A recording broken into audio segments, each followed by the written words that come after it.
Why are opportunity-driven alumni communities necessary for the institutions? And how has SPJIMR led its path for the same?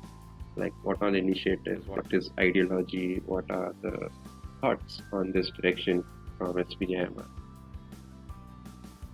Okay, so I think we must first appreciate for a B school, for a management institute, and I'm sure for all institutes, but especially from where I see it, alumni are one of the biggest assets.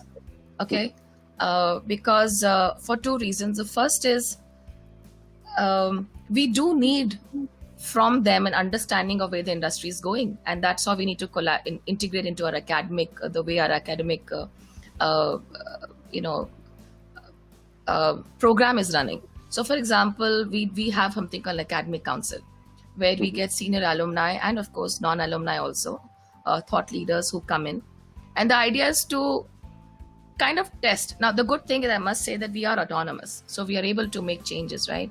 So, for example, we have a chat with them on, can you review what are the courses we are doing? Can something, is it current? Does it need to be tweaked? Is it even relevant, right? Second would be, what are the faint whispers that we can see already, which the industry, and if you want to be in the cutting edge, you want to be a leader in the management institute, you want to be there with the industry guys, say, hey, you know what, we need to call shots on analytics before it became a big thing, right? We need to talk about how AI comes in and what are the opportunities there. We need to talk about deep learning. So I think larger thing is, can they help us look at how our academic programs are running? Are they current? Are they relevant?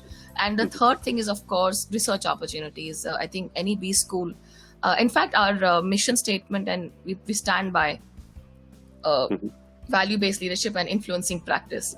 And we can't influence practice if we're just teaching. So we strongly believe in research, which is with the industry. And here alumni work very well. Because you need an industry partner to do research, and these research is something which can be applicable. I'm not talking about only academic research, but actual action research and applied research. So that's where the academic council. The second part is, of course, career inputs. We need to dip into our alumni base for placements first. Okay, we have a very strong alumni network where they are spokes for their companies to come on campus. So that is the placement part. The second part in this career inputs is also mentoring. So we have other projects like career development program, where they actually mentor our students. And I'll talk about more about it in the case that we'll talk later on CV reviews and what's out there. Just basically chatting with the students and helping them make sense of how to prepare for the industry. I think these two are very interesting, and we have very, very rich conversations and rich engagement with alumni in these two.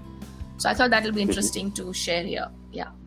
That's great. That's great. That was indeed a very enlightening insight, like how you're looking at the alumni and how can they bring back the value to their alma mater. I'm sure all our participants must have got some actionable ideas to create opportunities for their alumni.